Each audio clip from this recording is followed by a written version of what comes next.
That's where I long to be, with my three good companions, just my rifle, pony and me. Microciné, bonjour ou bonsoir, ça va dépendre de l'heure à laquelle vous allez découvrir cette nouvelle émission. Aujourd'hui, nous allons parler d'un podcast audio itinérant. Ce podcast s'appelle Vanishing Point. On va en parler plus tard. Pourquoi ce titre? D'ailleurs, il y a une belle résonance avec, je pense, le contenu même des 15 émissions, même si on a une, c'est un doublé, donc il y en a 16. Et ce podcast est pensé, dirigé, organisé par 3 personnes, de gauche à droite, Franck, Mad et Ben. Bonsoir messieurs, comment allez-vous? Salut Samir. Salut. Est-ce que vous avez tous les trois, Franck, Mad et Ben, est-ce que vous avez tous les trois une image marquante, très souvent liée à l'enfance? Ça peut être donc un extrait de film, ça peut être une peinture, ça peut être quelque chose que vous auriez vu dans la vie de tous les jours et qui vous a énormément marqué. Bref, une image qui aurait un lien avec le rapport que vous entretenez aujourd'hui avec l'image sous toutes ses formes. Est-ce que ça existe chez vous, cette image marquante? Moi, quand je pense à image marquante et à l'enfance, la première chose à laquelle je pense, c'est surtout des films d'horreur, d'épouvante. Tu aurais vu peut-être un peu trop tôt. Moi, j'ai plein de téléfilms d'ailleurs, de tous ces téléfilms d'adaptation de Stephen King qui passaient sur M6, le Hit, le Ça, les choses comme ça, les Terminators qui passaient sur M6, que mon grand frère avait la super bonne idée de me montrer alors que j'avais 4 ou 5 ans. C'est bon ça, hein. Ça, c'est des images marquantes. Il y a plein de scènes de... Après... En dehors du cinéma d'épouvante, j'ai quand même le voilier de Truman Burbank qui frappe la limite physique de son univers virtuel. Ça, c'est une image dans The Truman Show. Dans The Truman Show, Peter Weir, donc en 98. Je sais plus, je crois. Donc moi j'ai dû le voir à sa première diffusion télé, donc peut-être 3-4 ans après, début 2000. Désolé, j'avais à peu près 10 ans. J'étais à la fac, tu sais. et ouais, c'est peut-être la première fois où alors je le dis avec mes mots d'aujourd'hui, hein. Évidemment à 10 ans, j'en avais pas conscience, mais je pense qu'à posteriori, je me dis que c'est la première fois où je me suis dit que une image de cinéma pourrait m'amener à réfléchir sur d'autres choses beaucoup plus vastes et osons le mot, des choses peut-être philosophiques, hein. Et ce serait plus seulement du cinéma où t'as 1h30 de divertissement et de fun à être devant la télé, quoi. Moi c'était les jaquettes de films quand on allait au vidéoclub. J'étais gosse avec mon frère, on prenait notre vélo et puis tout d'un coup il y a eu des vidéoclubs même dans les petits patelins en France et tout. Et donc on allait à cet endroit et en fait c'était rempli de promesses, quoi. Chaque jaquette, il y avait waouh, qu'est-ce que c'est que ce truc. Et ça, je pense que ça m'a ouvert à l'image de manière générale. Déjà on choisissait les films par rapport aux jaquettes parce qu'on n'y connaissait rien, donc ok, il y a un monstre et tout, on va prendre ça. Et puis après, ça nous a appris avec mon frangin à faire le lien entre différentes jaquettes. Donc au départ, tu pars par les acteurs. Un Jean-Claude Van Damme, un autre Jean-Claude Van Damme, et puis après tu fais gaffe à d'autres noms. Qu'est-ce que c'est ça? John Carpenter, ok, on va prendre l'autre John Carpenter qui est à côté. Et puis finalement faire la différence entre la jaquette qui, à l'époque était quand même souvent très vendeuse et le film parfois pas tant que ça. Donc tu vois aussi le début du packaging et tout ça. Et puis je fais de la musique à côté du podcast et je m'occupe aussi de l'artwork du groupe, tout ça. Et c'est vrai que je suis pas mal resté là-dedans en fait, dans l'idée d'artwork. Quelle image tu utilises pour représenter quelque chose? J'aime beaucoup tout ce qui est poster de cinéma, tout ça aussi. Donc peut-être les jaquettes de vidéoclub. Mais ce qui est passionnant aussi, c'est que vous partiez à l'aventure, c'est l'inconnu. Donc c'est vous qui vous faisiez votre propre montage finalement. Ouais, à fond. Et puis tu t'imaginais souvent plein de trucs. Puis c'est vrai que c'est un peu moins le cas maintenant. Souvent sur les posters, maintenant, t'as des photos des acteurs, tout ça. Mais à l'époque, c'était parfois même des illustrations refaites par un illustrateur français. Le type, je sais même pas s'il avait forcément vu le film ou pas. Donc c'était énorme en fait. Il y avait souvent des choses tout à fait fausses. Et on s'imaginait parfois un film et après tu voyais le film et les deux étaient intéressants en fait. Ce que tu t'étais fait dans ta tête et ce que tu finissais par voir, quoi. C'est marrant parce que j'allais partir sur les canons Navarone. Je crois que c'était le premier choc parce que je regardais avec mon père. Un samedi soir, c'était pas prévu. On était à une soirée pourrie, genre je sais pas, une soirée, un apéro bureau, un truc à la con. Et mon père, il fait bon, allez, on rentre. Il dit, je vais te montrer un film. On a regardé les canons Navarone. Et je me souviens qu'apparemment, j'ai dit un truc du genre, ah, c'est ça un film. Parce qu'on en regardait pas beaucoup à la maison. Mais en fait, là, il y a une autre image. On parlait vidéo club. Je crois que c'est la jaquette des Incorruptibles de Palma. Parce qu'on regardait pas beaucoup de films, on avait pas forcément plein de sous, donc je m'achetais très peu de VHS neuves. C'est-à-dire que j'ai commencé ma collection en enregistrant des films qui passaient à la télé. Ouais, pareil. Et je me souviens qu'au centre-ville, je viens de Strasbourg, et il y avait donc le rayon Fnac avec les cassettes vidéo, et il y avait cette cassette des Incorruptibles que je pouvais pas m'acheter. Et chaque fois que je passais en ville, je m'arrêtais au magasin et je la contemplais. Donc je me contentais de ce qui avait marqué derrière et des 3-4 images, et je créais le film dans ma tête. Mais là, non, il doit se passer ci, là, il doit se passer ça, parce qu'on avait moins accès à tout ça comme info. J'avais 2-3 magazines de cinéma, mais je me suis créé un imaginaire là-dessus. Et je pense que, en fait, ouais, c'est marrant, c'est revenu en discutant, là, de cette image. Ça, on faisait avec mon frangin sur les films qu'on n'avait pas le droit de prendre, parce qu'il y avait quand même des trucs où on n'avait pas, enfin, si on savait que si on revenait avec ça, on se faisait tuer. Ah, bah, bien sûr. Donc, il y en a 2-3, on s'imaginait juste avec les photos, quoi. On se disait, waouh, quand est-ce que je pourrais voir cette tête qui explose, là? Tu rentres pas à la maison avec Brain Dead, quoi. Ouais, voilà. Même si j'avoue qu'à l'époque, moi, mes parents étaient pas très regardants. Je crois que j'ai vu Terminator, j'avais 6 ans, un truc comme ça. Ils s'en foutaient un peu du pouvoir de l'image ou quoi. Ils y croyaient pas trop. Certaines choses. Ils y croyaient pas trop. Mais est-ce que vous avez toujours, c'est un mot dur peut-être, mais c'est pas grave, un rapport un peu fétichiste comme ça avec le cinéma? Est-ce que vous l'avez encore? Ou est-ce que vous le conservez? Vous m'avez parlé de tous les fois de... Non, à peine. Mad, non, hein. Non.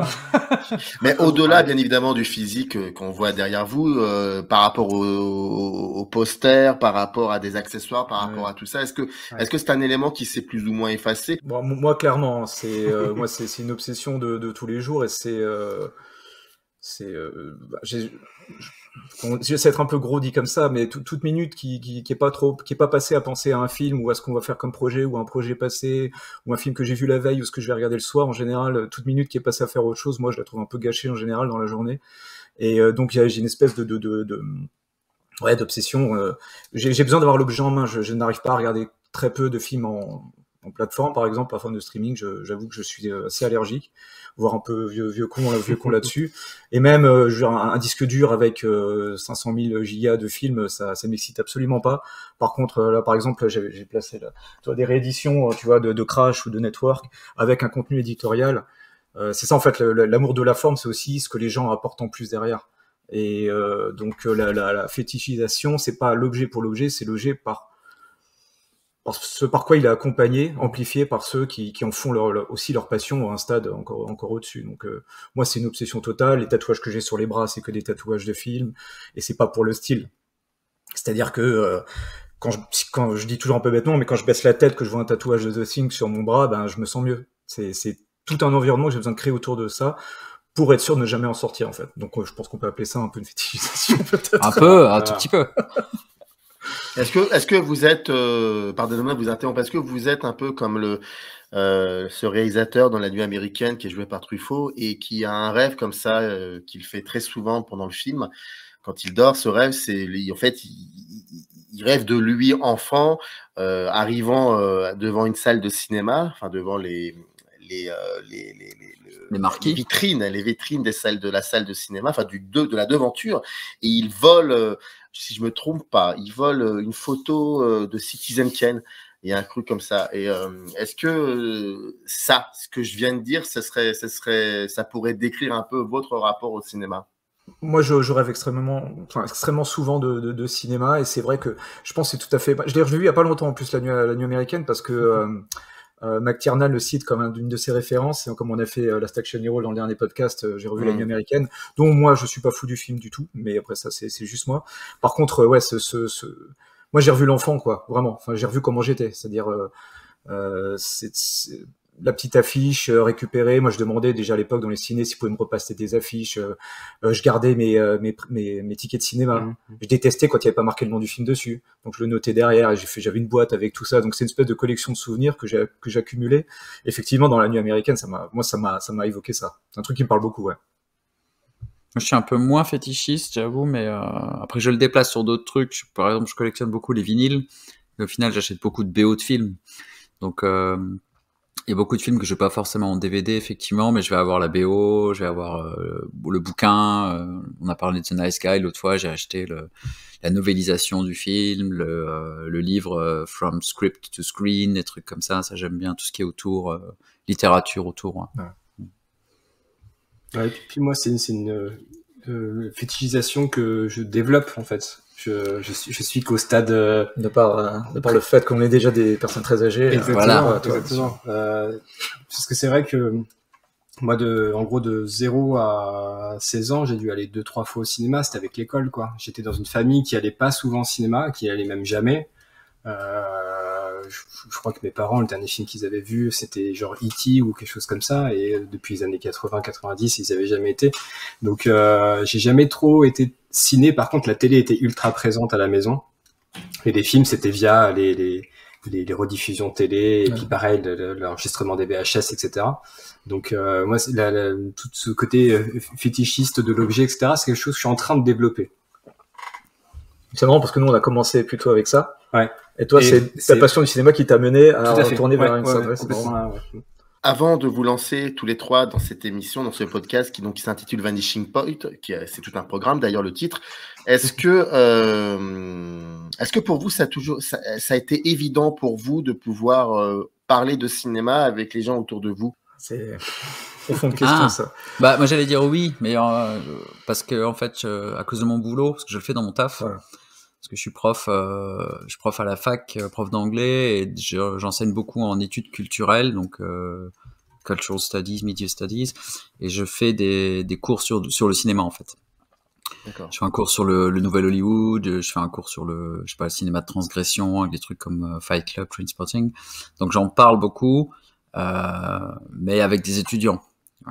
Et donc c'est plus moi qui parle en gros, quoi. L'adolescence et ton adolescence, voire même quand tu es devenu jeune adulte, est-ce que c'était facile pour toi d'avoir des gens autour de toi avec qui tu pouvais comme ça te lancer dans des conversations Alors, parce que j'avais mon frère, oui, parce qu'on avait tous les deux le même fétichisme ou le même problème ou la même obsession. Donc avec mon frangin, oui, c'était un truc. C'était à qui retenait le plus de noms de réalisateurs, de scénaristes, de trucs comme ça. On se faisait même des jeux, je sais pas moi, cite-moi 15 films avec Samuel L. Jackson, des trucs comme ça. Donc ouais, c'est vrai qu'on en parlait beaucoup. Mais je vais essayer de bien répondre, mais je pense qu'après c'est pas forcément facile de trouver des gens avec qui en parler dans la vie de tous les jours comme ça, et c'est pour ça qu'on fait ce truc-là. C'est exactement ça. En fait, quand on commence à devenir, enfin. Comment dire. Au départ, on s'intéresse aux acteurs, et après on commence à s'intéresser à ce que tu disais ailleurs. Pourquoi il y a ce réalisateur qui revient, c'est qui ce scénariste. Et là, du coup, moi, parallèlement, je fais de la musique, je fais du métal. Si on trouve pas des gens autour de moi, si je trouvais pas des gens autour de moi qui écoutaient du métal, je l'écoutais tout seul. Et par défaut, j'avais très peu de gens qui regardaient des films avec la vibration que moi il me semblait que je ressentais. Et du coup, j'étais un peu tout seul. Et du coup, j'en parlais peu, ou en général le dimanche quand on allait voir un film avec tout le monde au lycée, c'était moi qui décidais de la séance. Il me disait alors Damien, qu'est-ce qu'on va voir la semaine prochaine, parce que en gros il me suivait, mais je fais une séance par exemple, on allait voir Cube, moi c'est un film qui m'a marqué, mais pour la vie je suis même en train d'essayer de faire quelque chose dessus, et je me souviens que tout le monde est sorti en faisant la gueule, en disant putain Damien, tes films là, c'est quoi la fin, j'espère qu'il y a une suite, et je me suis rendu compte qu'il y avait un décalage qui s'opérait sur leur approche du cinéma, et ça m'a un peu isolé à un moment. En plus, sans rentrer dans les détails, moi je suis fils unique, donc c'est vraiment quelque chose que j'ai développé dans ma piole en lisant des magazines, en temps en temps regardant un film quand j'avais le droit, ou avec mes grands-parents quand j'étais en vacances. Donc une certaine solitude en fait, et pas trop l'habitude d'en parler au départ. C'est venu ensuite. Et puis peut-être aussi un peu peur de pas être légitime.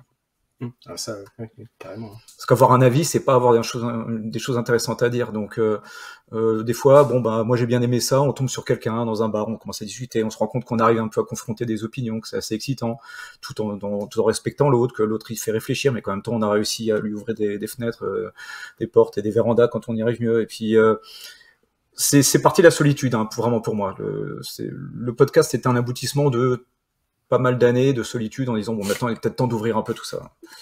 30 ans de solitude. 30 ans de solitude, mec. Qu'est-ce qui a fait que cette légitimité ne soit plus une question ou un problème ou quoi que ce soit? Et petit 2, surtout, ce podcast, est-ce qu'il a été créé parce que vous ressentiez un manque, pas forcément chez vous, en vous, mais un manque dans ce que vous écoutiez. Quand on se lance dans un projet, c'est parce qu'on veut faire quelque chose qu'on n'a peut-être pas forcément l'habitude de voir ailleurs ou d'entendre. Alors moi la légitimité, j'avoue que c'est un truc et j'ai pas trop de problème avec ça. Mais ça vient sûrement du boulot, tu vois, puisque dans mon taf je fais ça, je dois bosser un sujet de mon côté, le présenter de la meilleure façon possible, accepter que parfois je me plante aussi ou quoi. Donc c'est vrai que ça m'a jamais trop posé de problème. Ouais, alors que moi le syndrome de l'imposteur, je suis vraiment en plein dedans quoi. Je suis entouré de deux vieux briscards qui ont de la bouteille, etc. Donc, Arrête de nous traiter de vieux. Mais il a le droit. non, c'est d'expérience. On dit Ah, c'est d'expérience. ouais, c'est ça. C'est comme ça qu'on. Faut faire. Donc non, ouais, la légitimité, alors, c'est pas un frein parce qu'il y a l'esprit de bande et que aussi il y a une motivation collective. Pour moi, c'est encore une question. Pour moi, ça reste une question. Alors, elle est en suspens. Elle m'interdit pas. Elle m'empêche pas pour faire ce qu'on fait avec Vanishing Point, mais ça reste une question quand même. Bah, elle est essentielle. Enfin, quand je dis que, effectivement, t'as employé le bon terme, c'était plus une question. Non pas que j'ai dit, ça y est, maintenant je suis légitime, voilà, j'arrive, c'est, en fait, j'ai décidé de m'en foutre. Mais ça, c'est l'âge, qui aide. Enfin, on va parler, je vais pas partir trop loin, mais je veux dire, il y a 10 ans, j'aurais pas été capable de dire, tiens, bon, on essaye de lancer un truc. Parce que moi, j'ai dit, ben, le problème de légitimité a été remplacé par l'envie, irrépressible de partager et de faire ça autrement que dans son salon tout seul devant un film en se disant voilà c'est pas quand la passion elle a besoin d'être partagée parce qu'elle devient trop forte et du coup la légitimité elle passe à l'as à ce moment-là. Fait ok bah tant pis je le ferai puis on verra bien ce que ça donne. Ouais. On fait avec sincérité et puis je me crois pas plus légitime qu'il y a 10 ans mais je m'en fous beaucoup plus. C'est bien ça. C'est plutôt ça.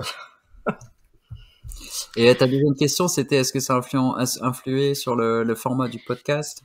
Bah surtout, est-ce que l'idée de se lancer dans cette aventure, est-ce que ça résulte d'un manque, quoi, de quelque chose qui d'une frustration aussi peut-être? Il faut alors. Tu as abordé le truc avant, il faut quand même le dire. Il faut rendre au cinéma est mort ce qui est au cinéma est mort. C'est des gens que j'écoutais, encore une fois par l'intermédiaire de Toré, enfin, toujours le mec qui ouvre toutes les portes, puisqu'il l'enferme d'ailleurs. Ouais. Le Saint-Toré. Oui, voilà. Mais non, maintenant que j'ai rencontré, je le vois plus. Tu vois, ça va. Donc, mais je suis passé par Toré, je suis arrivé chez les mecs du cinéma est mort et je leur ai écrit comme j'ai fait avec toi. C'est-à-dire que moi j'ai toujours ce truc-là, c'est que quand j'écoute, je vois maintenant qu'on est de l'autre côté, on aime bien avoir des retours, on en a pas assez presque, parce que on voit des écoutes qui montent, mais on a peu de gens qui nous écrivent en retour. Et moi j'avais écrit à Antonin du cinéma est mort et on a commencé un peu à correspondre. Et je les ai rencontrés à 2 reprises quand j'étais dans le coin de Rennes. J'avais fait une émission avec eux aussi. Et à un moment, Antonin m'avait dit ce truc, quoi. Moi, je disais, j'essaie d'avoir des projets. Il fait, vas-y, lance-toi, lance ton truc. C'est Antonin qui m'a dit ça un jour. J'ai fait, ouais, ok. Et puis ça m'est resté. Et j'étais encore à Rennes que dès le lendemain, j'ai appelé les 2 compères en disant, bon les gars, ça vous dit pas entendre quelque chose, je sais pas quelle forme ça peut avoir, on va en discuter. Mais ça a été ça l'impulsion. C'était c'est pas l'intermédiaire de ces mecs-là. Donc après sur le format, on n'était pas décidé, mais par contre surtout arrêter d'être tout seul à aimer son cinéma. En fait, je crois que c'est ça qui a poussé au départ. Ça vous est déjà arrivé à vous trois d'avoir des retours un peu cocasses sur peut-être des choses que vous auriez dites lors d'un podcast sur un film intouchable ou peut-être un cinéaste comme ça intouchable? Est-ce que ça vous est déjà arrivé ça? Bah je crois pas. Une fois il y a eu un terme, je sais plus, on avait dit qu'on était condescendant. Ouais, une fois on a eu le droit à ça. Ouais. Quand on a parlé de Jackie Brown en tant que film féministe de Tarantino, là ça a pas plu certaines personnes également sur Twitter, mais okay. Voilà, bon, non, en fait, on l'avait même pas qualifié de film féministe. On avait dit que c'était un film avec un fort héros féminin. C'est ça. Et comme on est 3 mecs qui disent ça d'un film où il y a une héroïne féminine, ça nous a valu une volée de bois vert, mais carrément, mais dense. Hein. Okay. Donc, de la part de quelqu'un qui n'avait pas écouté l'émission d'ailleurs. Non. Donc, voilà. Bon, après, ça va. On n'a pas eu trop de... Moi, j'avoue, je suis pas les trucs là. Non, c'est plutôt Franck qui gère tout ça. Dans la grande majorité, ça va, on a des retours positifs. C'est cool. Ouais, ça va. Nos auditeurs sont gentils. Moi, ça me plaît. Mais est-ce que ça, j'essaie d'extraire un peu de sérieux de cette question que finalement très ludique et qu'il faut pas forcément prendre au sérieux, mais pourquoi pas, sait-on jamais, est-ce que ça peut vous construire ça aussi depuis que vous êtes lancé dans cette aventure de ce podcast en tout cas en l'occurrence? Tu veux dire des retours un peu négatifs ou un peu... Ou voire même positifs. Est-ce que ça construit aussi quelque chose dans l'émission? Est-ce qu'il y a des répercussions aussi dans l'émission? Voire même des choses aussi, des répercussions sur votre façon de regarder les films? Sur l'émission, je pense pas. En tout cas, on n'a jamais adapté le contenu à avoir avoir un certain retour. On a toujours gardé une certaine liberté de contenu. Ouais. Sur la manière de regarder les films, c'est intéressant, mais moi personnellement, non, j'ai pas l'impression. C'est le travail qu'il y a à faire en amont de chaque émission qui fait qu'on est obligé de regarder avec un peu plus de sérieux les carrières de réalisateurs ou réalisatrices dont on va parler. Par contre, là, ça demande un autre travail, sachant qu'on va communiquer comme ça et que chacun présente, on va dire, un tiers de l'émission et après on discute ensemble de chacun des films. Et ça demande une autre approche. C'est-à-dire que moi, je suis sans arrêt obsédé par l'idée, est-ce que je dis pas de conneries? Donc, ça veut dire lire beaucoup, écouter beaucoup, se corriger, revoir les films, voir les bonus. Donc, au niveau de la masse de travail, par contre, là, c'est très, très sérieux. Et le retour, c'est moins impactant parce qu'en général, ils sont plutôt positifs et par contre, au niveau du travail en amont, ça demande une certaine discipline et j'espère qu'on arrive à peu près à la mettre en place. En tout cas, c'est aussi ça qui est intéressant, c'est que ça force à avoir un travail de cinéphile plus fourni qu'un statut Facebook ou une discussion de café, quoi. Ça qui me plaît, en tout cas, ce qui me concerne. Ouais.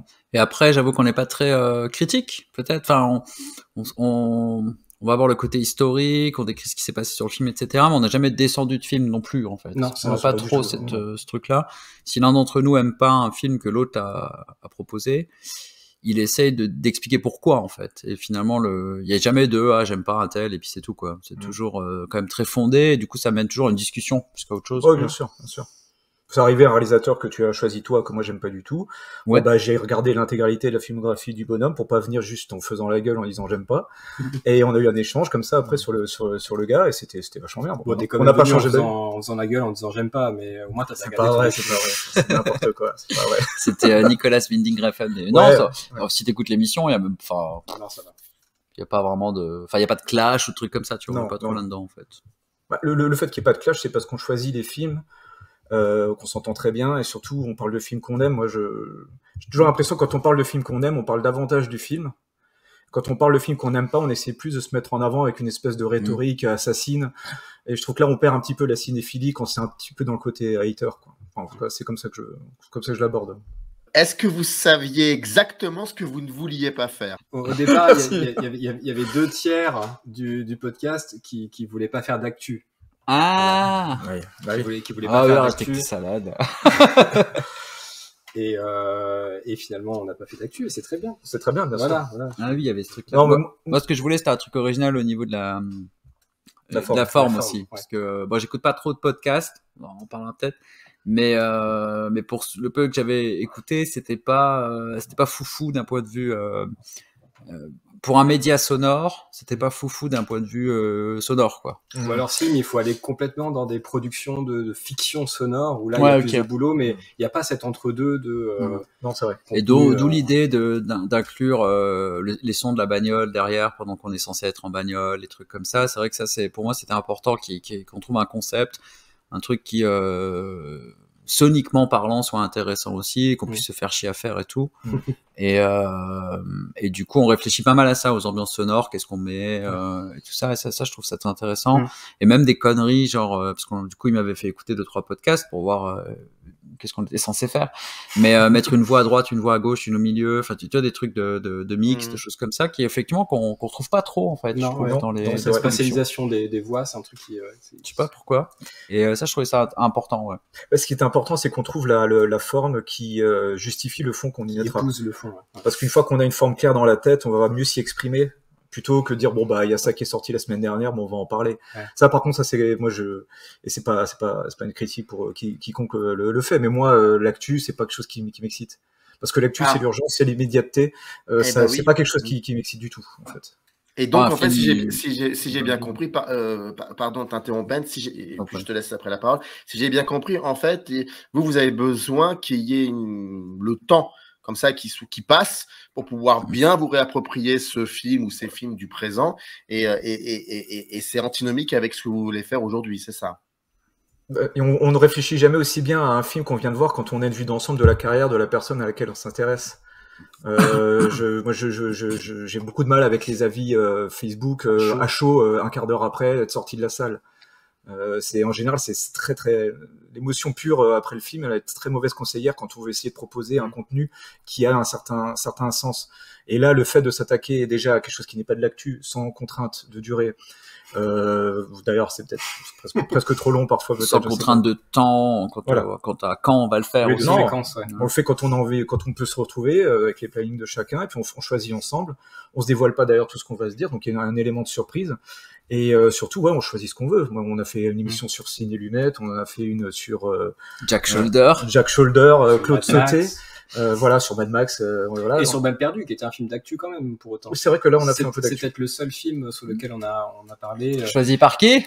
Par moi, et d'actu et sur Netflix. Alors là, je cumule les... Mais ne craignez-vous pas, finalement, de passer à côté du vous citiez Toré, je vais citer Bégodeau, du fameux réel, c'est-à-dire qu'il y a des choses qui se font, qui se construisent aujourd'hui dans le cinéma, et ne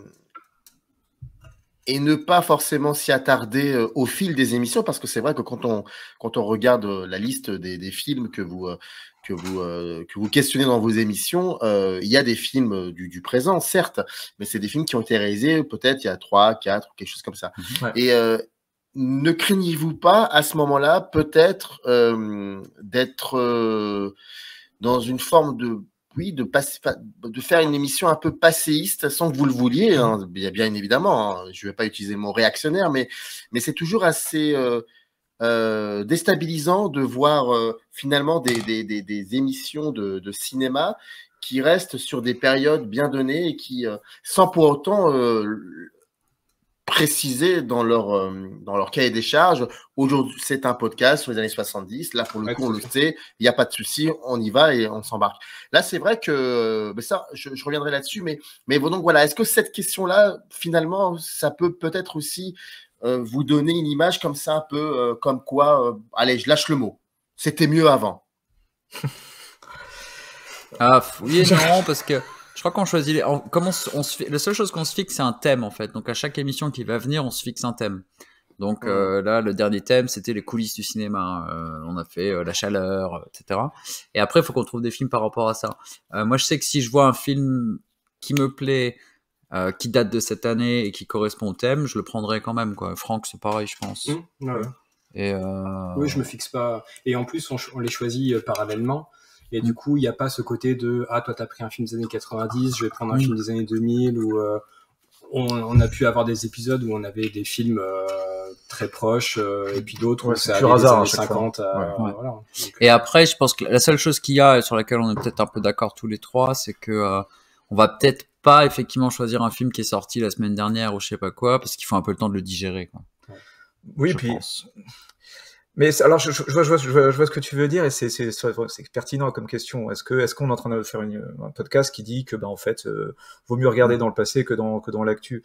Il me semble quand même qu'on essaie à chaque fois de raccrocher pas mal des sujets qu'on explore, et par la dérive de la discussion et des digressions, on se rend compte on a évoqué The Batman.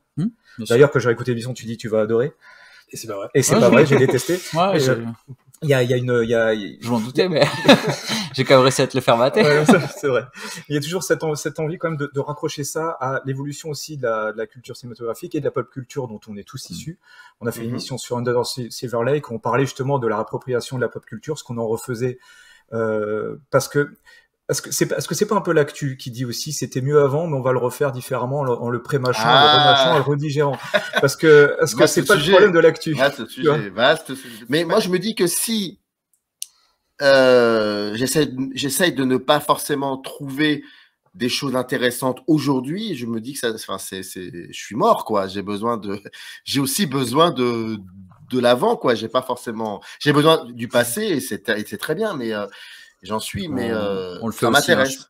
On le fait aussi. Enfin, je pense qu'on consomme autant de films modernes que de films anciens, entre guillemets, constamment. Après, c'est vrai que par la façon dont l'émission fonctionne, avec les thèmes, on a à chaque fois un choix de 10 films chacun pour chaque thème, et il faut en prendre un, quoi. Mais je pense que, on consomme tous des trucs très récents et on trouve des choses positives dans les choses très récentes aussi, quoi. Donc clairement, c'est vrai qu'il faudrait pas que les gens aient l'impression qu'on recherche dans le passé sans jamais regarder ce qui passe maintenant. Après, c'est peut-être moi plutôt l'argument, on va dire, un peu passéiste, on va dire, le gros mot, mais et encore.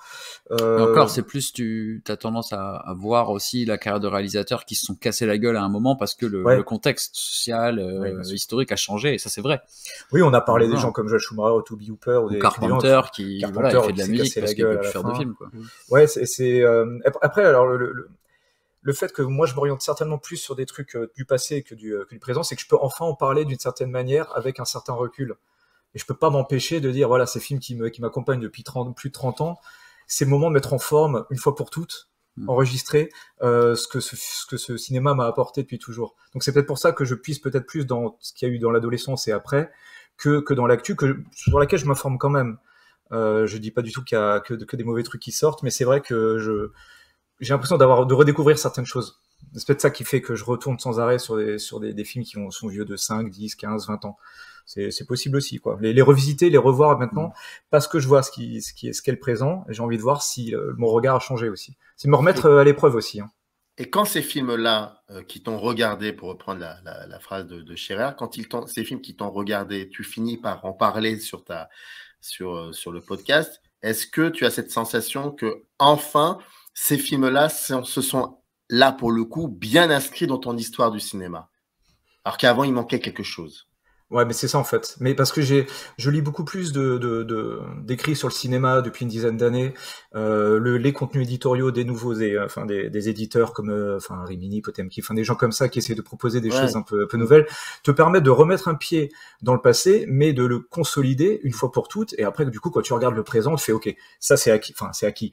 C'est validé, c'est réfléchi, je peux le défendre et en reparler à l'occasion. Maintenant, je peux regarder autre chose. C'est des fondations pour regarder l'actualité, quoi. En fait, c'est l'incomplétude de ce qui m'a passionné par le passé qui fait que j'y retourne en gros pour boucher les trous, revoir, et puis ensuite je peux enfin avancer. Sinon, j'ai l'impression qu'effectivement le passé, je le traîne, mais que bon, la valise est pas pleine, quoi.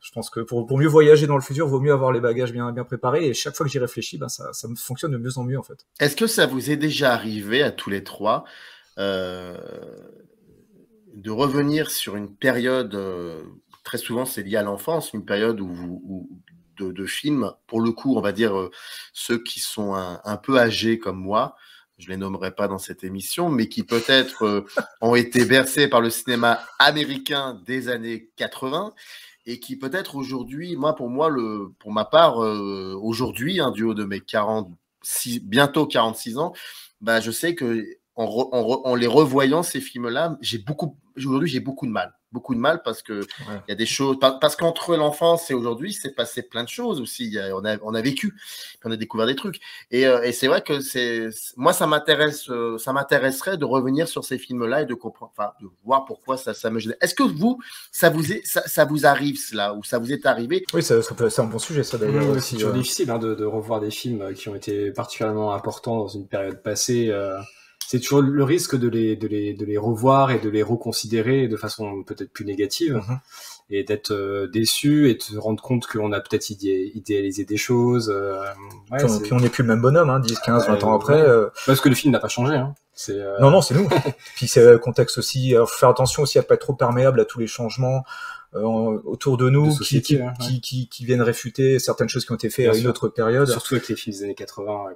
80, c'est compliqué, c'est laid, il y a des trucs extrêmement laids qui font très mal. Par contre, même si je suis déçu, c'est toujours une excellente démarche, je trouve, toujours revoir les films. J'ai beaucoup de mal à discuter avec quelqu'un qui me dit c'est un de mes films préférés, je l'ai vu il y a 10 ans. C'est des trucs qui me surprennent, parce que est-ce que tu l'as remis à l'épreuve du temps, à l'épreuve du bonhomme que t'es devenu toi.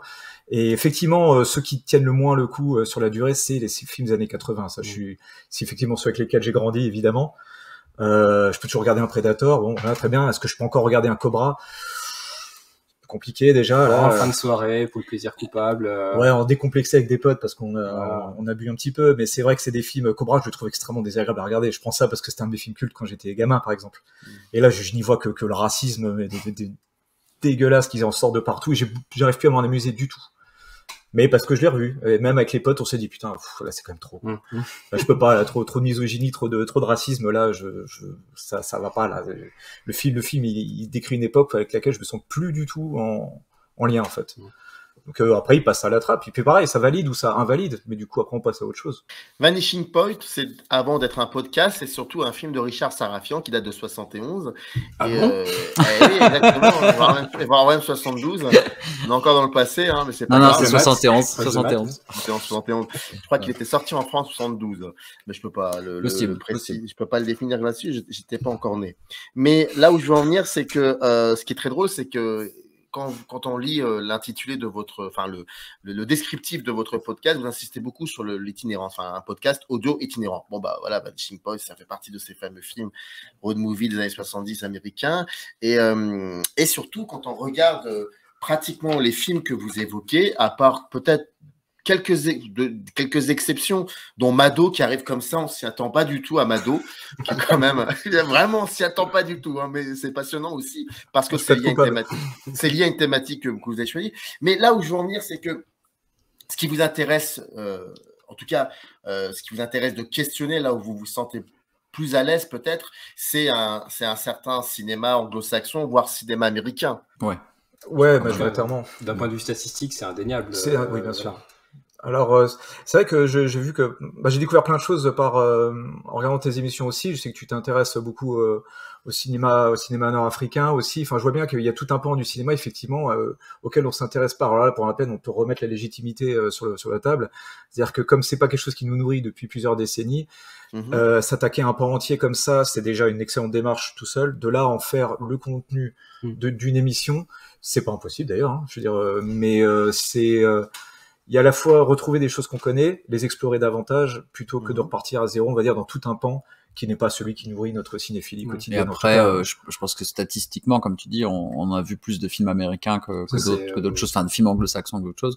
Après, moi, je sais que j'aime beaucoup le cinéma coréen et je pense qu'à un moment ou à un autre, je vais caser un film dans une des émissions.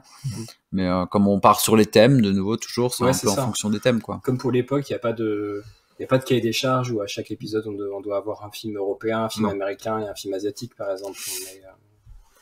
Voilà, c'est notre culture qui transparaît dans le choix des époques et des origines des films, c'est sûr. En sachant qu'il y a clairement un angle mort dans la voiture, quoi. C'est-à-dire tout le cinéma européen, africain, asiatique, on n'en a pas beaucoup parlé. C'est vrai. Mais le titre de l'émission est venu avant le concept de l'émission ou après? Là, en même temps, à peu près. Un peu après, non? Alors, je crois qu'au départ, on voulait s'appeler Cigarette Burns. Voilà. À cause c'était pas le concept initial. Les brûlures de cigarettes que tu as sur les films en pellicule, tu sais qu'il y a un annonce qu'il faut changer la pellicule dans le projecteur. Et ça fait une référence à Carpenter. Et c'est aussi une référence à John Carpenter. Par contre, il y a Macadam Cowboy à la fin, quand la pellicule se... Exactement. Et par contre, de voix. Il y a... Ouais, Macadam de voix, pardon, excuse-moi. Oui, The Black, Macadam de voix. Et par contre, il y avait déjà un podcast qui s'appelait Cigarette Burns. Donc là, voilà, on est retourné au tableau blanc et on a recommencé, quoi. Ouais. Et puis, je sais pas, moi, je crois que je venais de remater le film pour mon cours sur New Hollywood. C'est un film que Damien aime bien aussi. On s'est dit que le nom était cool et on est parti là-dessus. Et puis, vu qu'on allait faire ça dans une voiture et tout ça, voilà.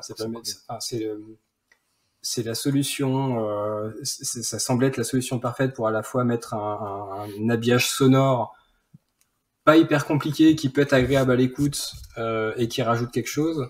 Et puis c'est parti aussi d'un constat où est-ce que les gens écoutent des podcasts, et il y a une grande part des auditeurs qui écoutent pendant les trajets de voiture, de train ou autre, et donc du coup c'était ça peut être top si en même temps qu'ils sont en voiture, ils ont l'impression qu'on est derrière à la plage arrière en train de parler de films, quoi, avec eux, quoi. Les relous.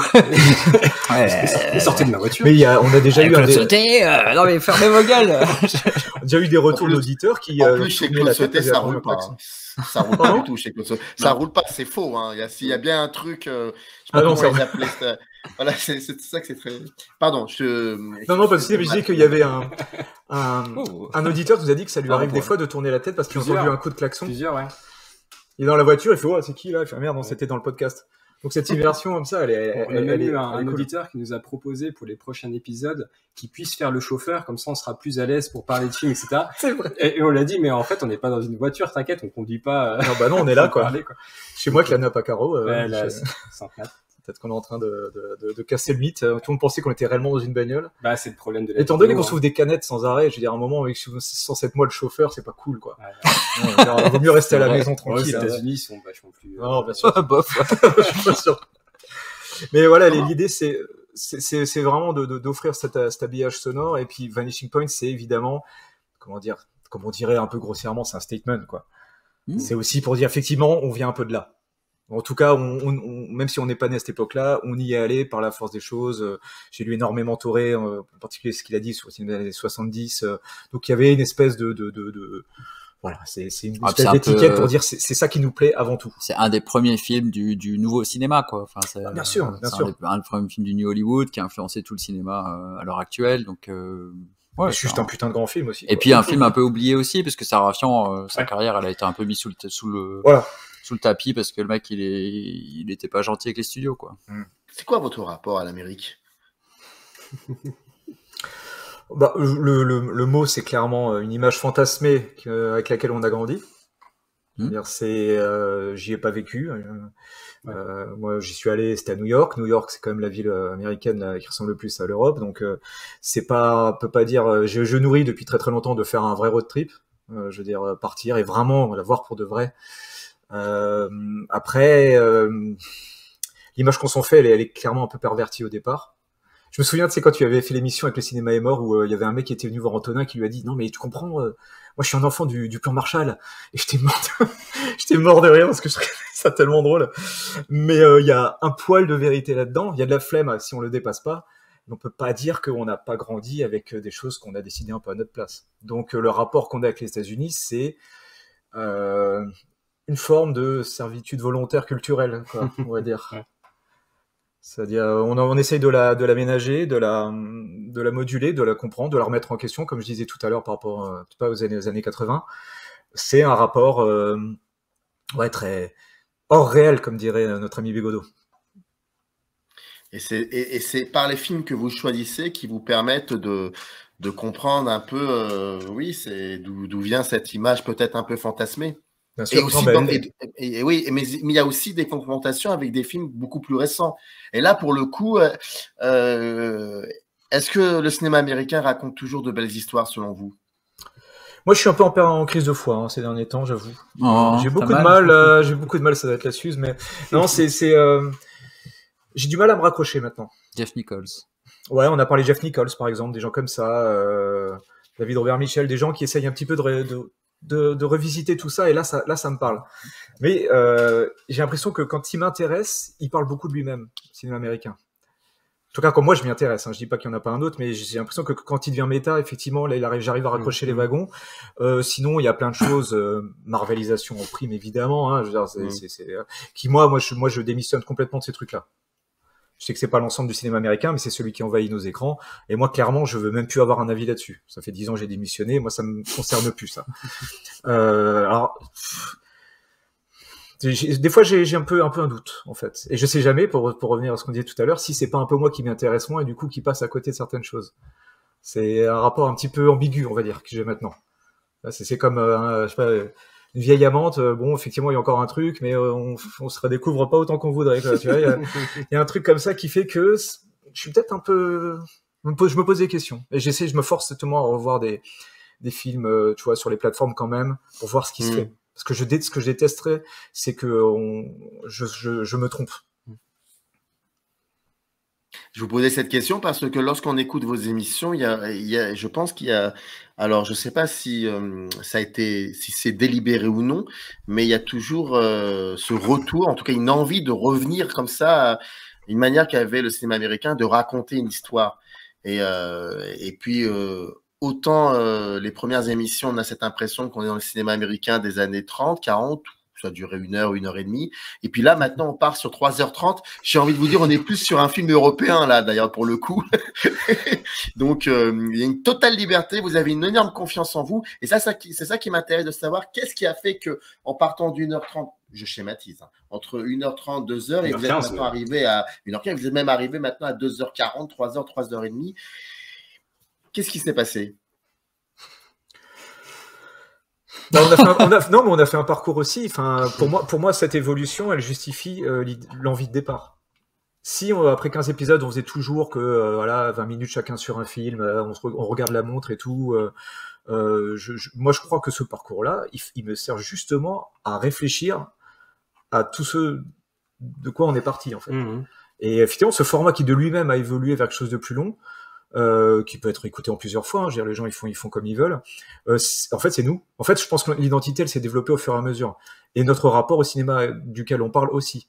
Et on n'est pas à l'abri d'une certaine évolution aussi encore d'ici 5, 10, 15 épisodes où on va avoir des idées, peut-être effectivement s'ouvrir à d'autres cinémas, mais il y a eu un parcours, tu peux le sentir entre le premier et le 15e épisode. Il y a eu une évolution de nous trois ensemble en tant que cinéphiles. Et surtout toujours avec aussi derrière le côté le format ne doit jamais nous limiter.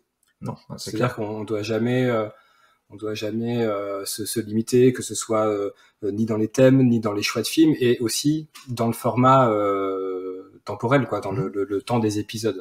Et c'est parce qu'on ne s'est pas donné de limite qu'on s'est donné l'occasion de faire de Vanishing Point quelque chose dont on n'avait pas idée il y a 2 ans quand on a commencé. Ouais, tout à fait.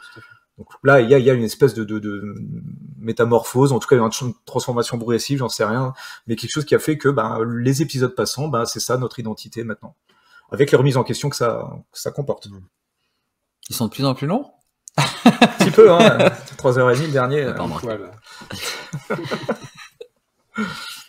Vous mettez combien de temps pour travailler sur une émission au niveau du choix éditorial, mais aussi de la conception, de la fabrication, la conception de... Comment ça se passe au niveau même du montage? Comment vous travaillez? Parce que j'ai l'impression qu'il y a une forme de méticulosité aussi qu'on entend dans vos émissions, et ça m'intéresserait de savoir un peu les secrets de votre cuisine interne, quoi. Comment ça se passe? Le point de départ, c'est de détermination du thème. Ouais. Voilà. Un thème en lien avec la route. Donc, quand on a fini un podcast, qu'on vient de finir d'enregistrer, on se donne un thème pour le suivant, généralement. Enfin, avec un peu de chance, on arrive à avoir 2-3 thèmes d'avance. Voilà, c'est assez rare. C'est déjà arrivé. Donc là, on a notre prochain thème, et puis on va se dire quand est-ce qu'on enregistre. Donc on se donne, je sais pas, 3 semaines, 1 mois. C'est ça, généralement. Et dans ces 3 semaines, 1 mois, chacun regarde les films que les autres ont choisis et les filmos de chaque, etc. quoi.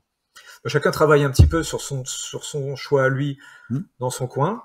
On discute surtout pas du film. Si par exemple moi j'ai pas vu le film qu'a proposé Franck ou Ben, on n'en parle pas, on en discute pendant. Et après, c'est chacun fait son travail à sa façon. Hein. Qui un bouquin, qui des bonus DVD, qui une film complète, qui plutôt la carrière d'un acteur, ce qu'on fait moins. Une seule fois on a fait un acteur, c'est Steve McQueen. J'avais décidé de parler plutôt de Steve McQueen que du réalisateur de Peter Yates de Bullitt. Et après tout le travail de montage derrière, ça c'est le magicien à ma droite qui fait ça, qui passe 1 semaine ou 2 derrière. Ouais, généralement c'est une dizaine de jours. Ouais. Il y a des subtilités, les coups de klaxon ils sont pas toujours mis au hasard. Si on regarde un peu, si on écoute de temps en temps, il y a une remarque, un truc, on entend et bon ça, je sais qu'il les met extrait. C'est des auditeurs qui nous suivent et qui sont parfois pas contents de certaines remarques. Puis on a fait une petite collecte au début de son aussi, le truc. Les premiers épisodes, on a pas mal cherché son de la route, les trucs comme ça. Au fur et à mesure, ça devient de plus en plus facile parce que les ambiances sonores sont construites. Donc il suffit de plus ou moins reprendre les pistes d'ambiance sonore qui sont faites. Ouais, puis du coup à chaque fois on a rajouté je pense que le premier épisode il y a sûrement juste la route, je sais plus, puis après on a rajouté les petits trucs, et puis après quand on s'est arrêté dans le diner, on a mis l'ambiance du diner, tout ça, et on discute un peu aussi pendant qu'on fait l'émission. Tiens, à tel endroit on pourrait mettre tel ou tel son, à tel endroit on pourrait faire ça aussi un petit peu. Ouais. Et tout ce qui est blind test et jingle, parce qu'on a aussi des petites pistes comme ça de présentation de films audio où on a une partie blind test aux 2/3 de l'épisode. Ça, généralement, c'est aussi fait en amont de l'enregistrement. Franck fait tous les jingles, et après, pour le blind test, on fait chacun son tour, la chanson avec les extraits de films. Après, sur la préparation, moi, typiquement, c'est entre 10, 15, des fois 20 films avant un enregistrement. Genre on se réunit ici dimanche, toute l'émission dure 5 heures, on se réunit exactement tel qu'on est là, on fait ça. Et après il y a du travail derrière, donc c'est vrai que c'est pas, je dirais pas que c'est un mois de travail continu, mais moi je sais que dès le lendemain après l'enregistrement du dernier épisode, quand Franck malheureusement il va scotiner tout le truc technique, va passer beaucoup de temps. Moi je suis déjà en train de mouliner quel bouquin je dois acheter pour me renseigner. Par exemple sur Claude Sauté, j'avais acheté les bouquins de N.T. Bean, tu vois pour savoir vraiment de quoi je parlais, parce que jamais se fier qu'à son propre avis et ses maigres connaissances. Il y a toujours des trucs qu'on loupe, donc c'est beaucoup de travail, surtout pour pas dire de conneries. Donc commande de DVD aussi, trouver les bons auteurs, parce qu'on peut pas perdre 3 semaines à lire un bouquin qui est officiellement pourri. Donc on essaie un peu de faire gaffe. Donc c'est moi ce que ça m'a apporté, hein, c'est du travail de cinéphile amateur continu. Donc en fait le travail pour moi c'est tout le temps. Enfin le travail, je devrais pas appeler ça travail, mais le approfondir tout ça pour moi c'est depuis que Vanishing Point c'est en continu. Tous les jours il y a pas un moment où je me dis pas quel film j'ai pas vu pour le prochain épisode, qu'est-ce que j'ai pas lu. C'est comme ça tout le temps. Et j'ai enfin trouvé une façon d'avoir ma drogue tous les jours. Non mais c'est vrai, ça ne quitte jamais ma tête. Voilà. Et je savais pas comment le justifier. Ouais, comment justifier mon addiction avant. Maintenant c'est votre faute. Hein. Chérie, c'est pour le podcast. Puis ça arrive ça. Maintenant, comment vous regardez ce qui se fait autour de vous en matière de podcast audio, voire même de chaînes YouTube, ou alors aussi, très important, toujours la presse, la presse papier ou la presse écrite, pardon, ou la presse radio. Depuis que vous travaillez comme ça depuis 2 ans, parce que c'est quand même un travail, parce que je crois que le premier épisode, c'était le 6 avril 2020, donc depuis plus de 2 ans maintenant. Comment le regard sur la critique aussi, est-ce qu'il a changé ce regard? Est-ce que vous lisez beaucoup plus, ou vous regardez ou vous écoutez beaucoup plus, ou alors surtout aussi, est-ce que vous continuez encore et vous avez comme ça des espaces qui sont pour vous assez importants? Bon, moi, je bouffe du podcast. Je dis je bouffe parce que c'est un peu vulgose, mais c'est vrai que c'est du matin au soir. J'ai la chance d'avoir un boulot où je peux me permettre d'écouter quelque chose une bonne partie de la journée pendant que je travaille. Et la seule question, c'est quel podcast j'écoute ou pas. Vraiment, c'est génial d'avoir un peu de temps, comme on dit, le temps de cerveau disponible de ce sale con de Lelay, quoi. Mais là du coup, c'est pour emmagasiner de la cinéphilie. Et du coup, moi, c'est beaucoup de Capture Mag, Bégodeau dont on parlait. Encore une fois, on en parlait avant de commencer l'émission. Enfin, voilà, je l'ai écouté ce matin. La gêne occasionnée avec l'homme qui n'a pas de prénom. Et je l'ai entendu tabasser un de mes films préférés pendant 1h30 ce matin. Bon, je me suis posé des questions. Je dis là, peut-être qu'il touche 2-3 trucs juste. Et j'aime bien ça. Tu vois, c'est si je prends la route, ça va être là. Capture Mag a fait genre 3 épisodes de 3-4 heures sur John Carpenter. On a fait un truc sur John Carpenter. Du coup, j'ai vu ce que j'ai dit, pas dit. Donc c'est aussi une façon de se remettre un petit peu à niveau. Et beaucoup de livres en fait. Là, je suis en train de lire le bouquin de Toré sur Michael Mann, par exemple. C'est génial parce que je suis en train de le lire en ce moment. Et ce matin, j'ai écouté le podcast. Alors là, il y a peut-être tous les trucs qui percutent dans tous les sens entre qui dit quoi. Voilà. Et puis beaucoup d'éditions DVD, on va dire indépendantes.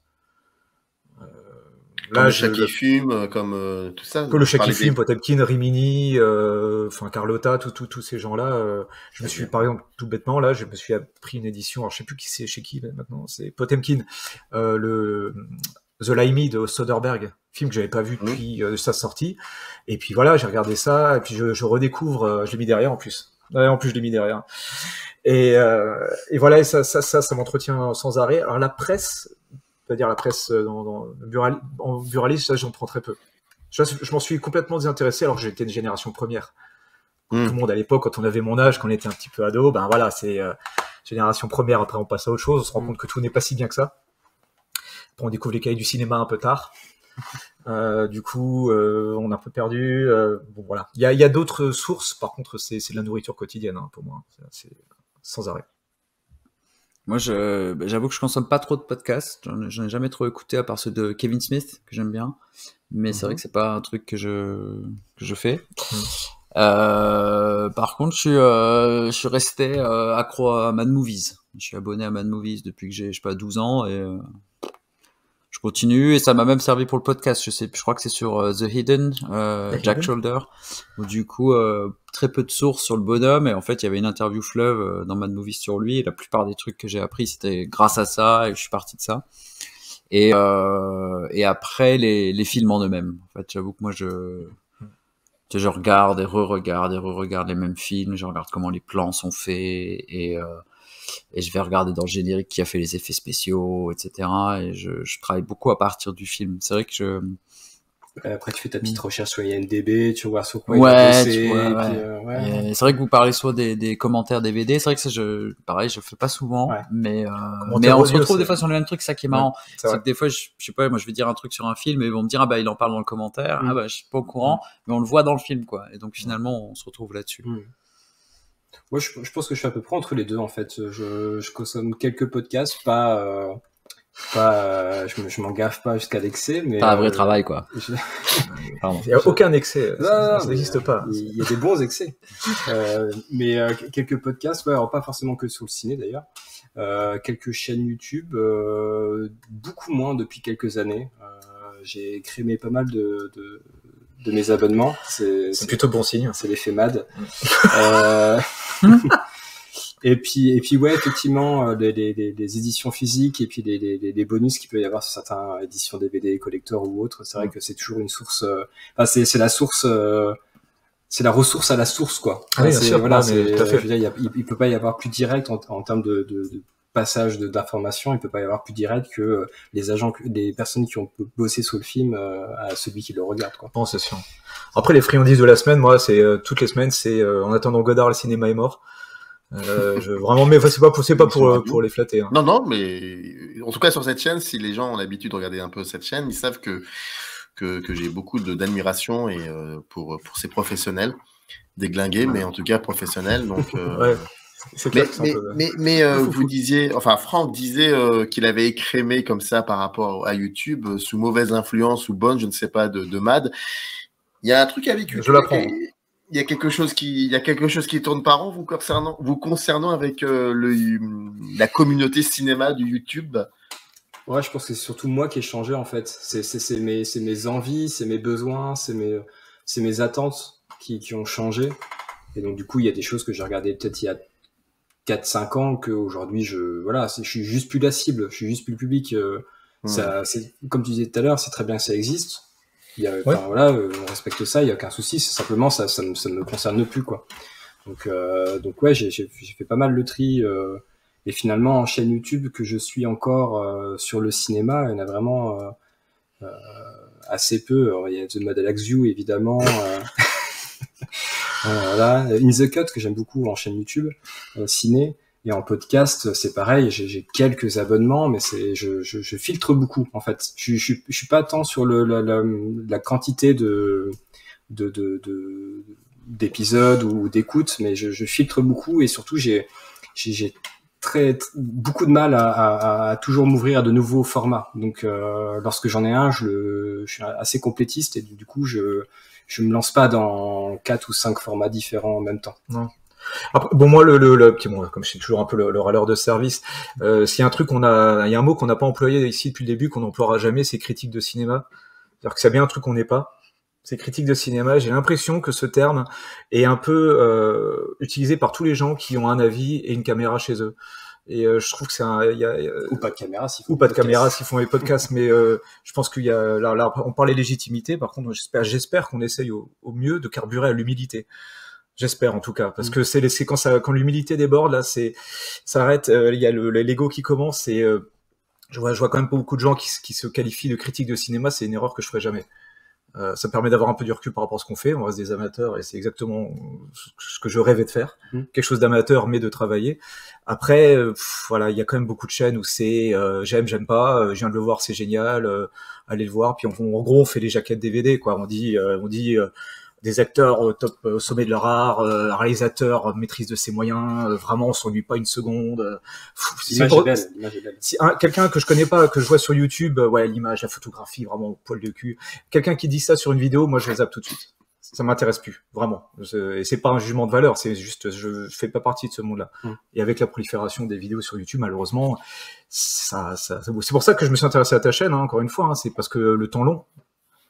Là, tu as décidé d'une durée, bon, je sais pas combien on est, mais si tu estimes que c'est trop long ou qu'on peut durer, bah tu t'accordes ça, et surtout tu fais ça au travers des autres.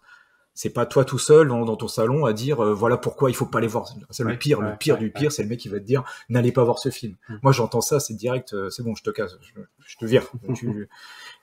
conseiller de ne pas aller voir un film, je trouve ça, c'est le truc le plus crétin du monde, et c'est un peu les débordements qu'on observe sur YouTube. C'est un peu compliqué de faire une critique de film si la personne en face elle l'a pas vu en plus. Ouais, mais oui, mais c'est genre, fais-moi confiance, je sais mieux que toi, ne perds pas tes 2 heures et tes 12 euros. Ouais, non, ben laisse-moi les perdre parce que peut-être que du coup, mon avis critique, il sera d'autant plus acéré. Ça m'agace, et c'est vraiment un monde qui m'intéresse très peu.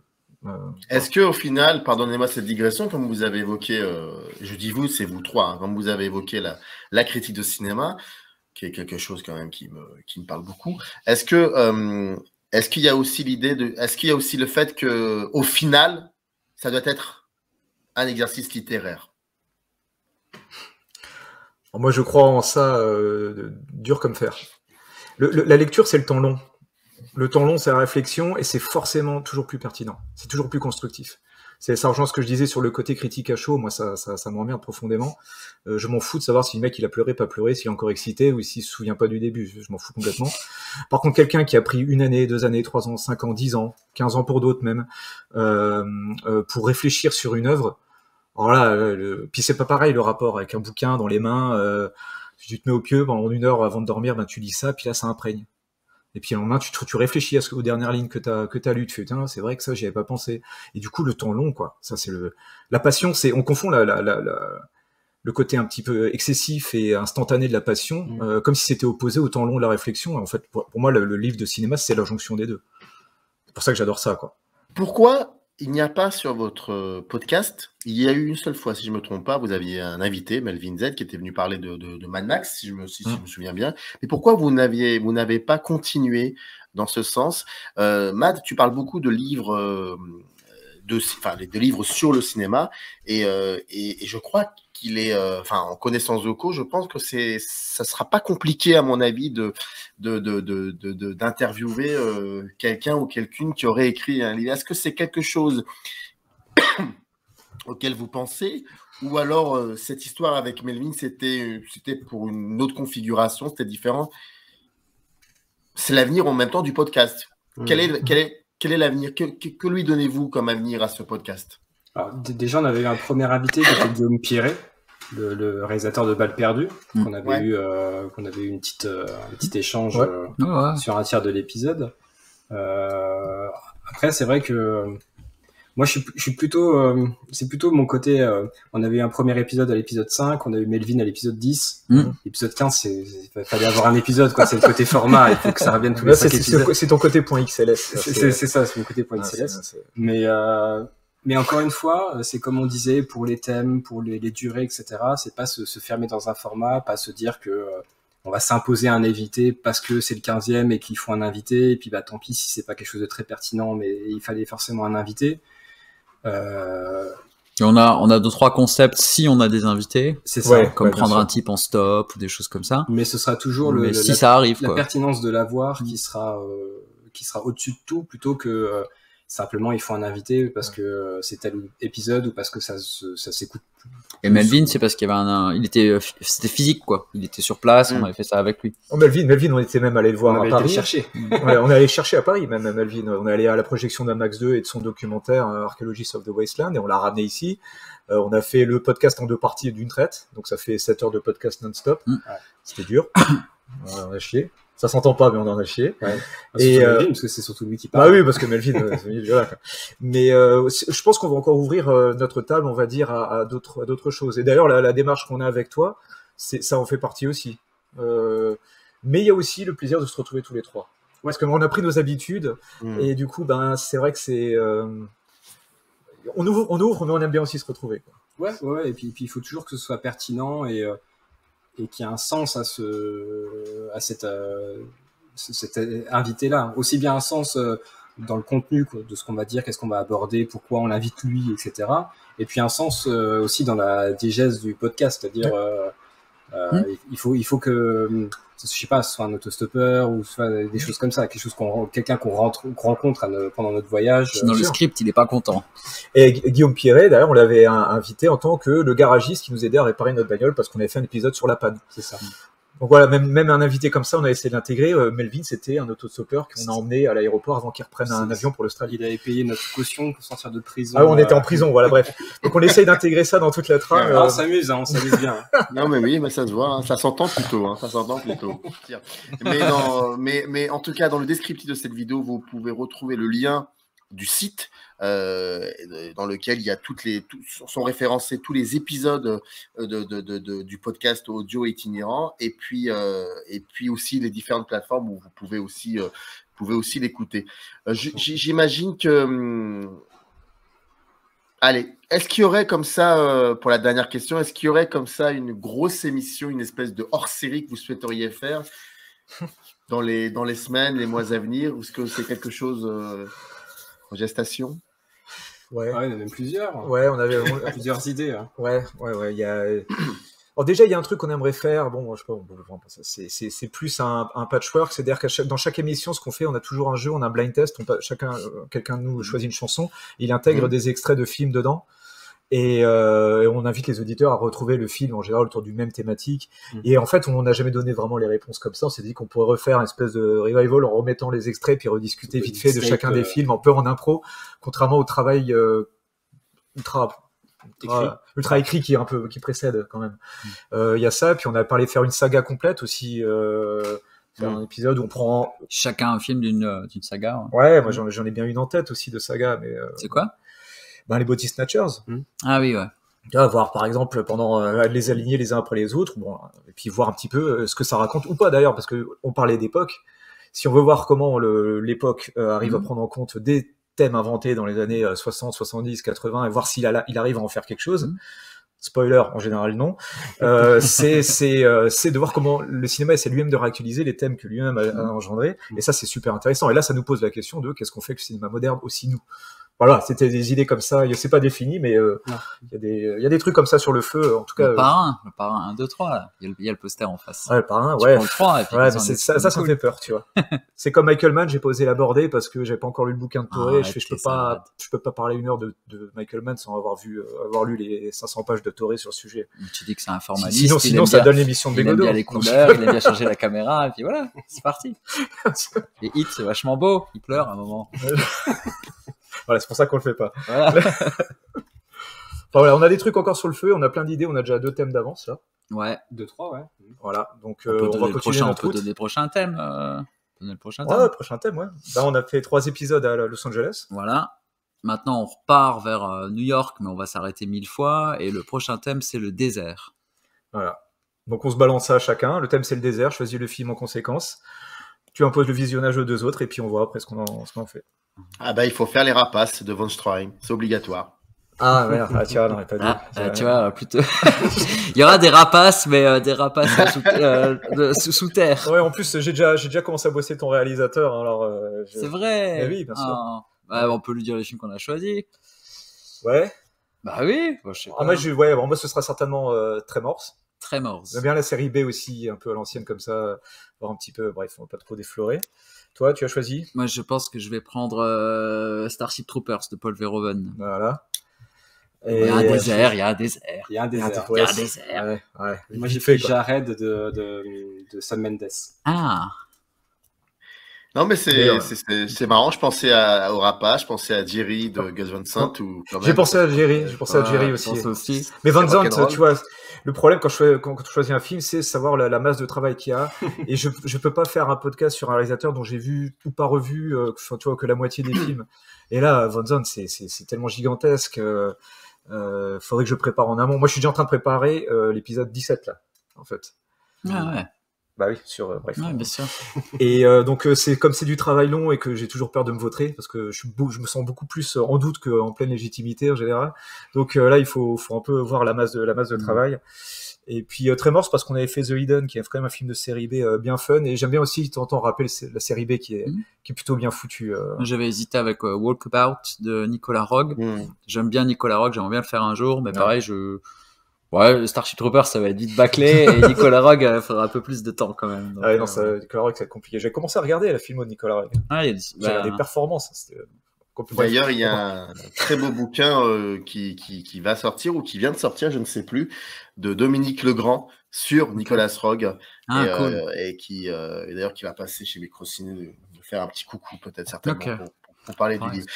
Bon, bah, en tout cas, c'est un réalisateur un petit peu oublié.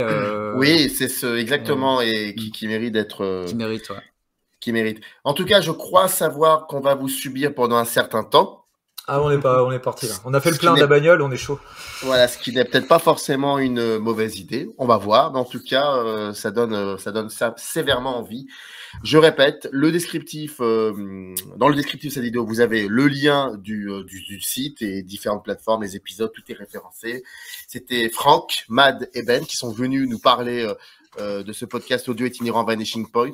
C'était vraiment en tout cas un plaisir de vous écouter et je dis ça de temps en temps, mais je le dis encore, je ne crois pas que ce soit un point final. Il y aura peut-être 3 points de suspension et on discutera encore et toujours de cinéma. Merci à vous 3, c'était passionnant en tout cas. Merci à toi. Merci de nous avoir accueillis. À très vite, générique. In the canyon, that's where I long to be, with my 3 good companions, just my rifle, pony and me.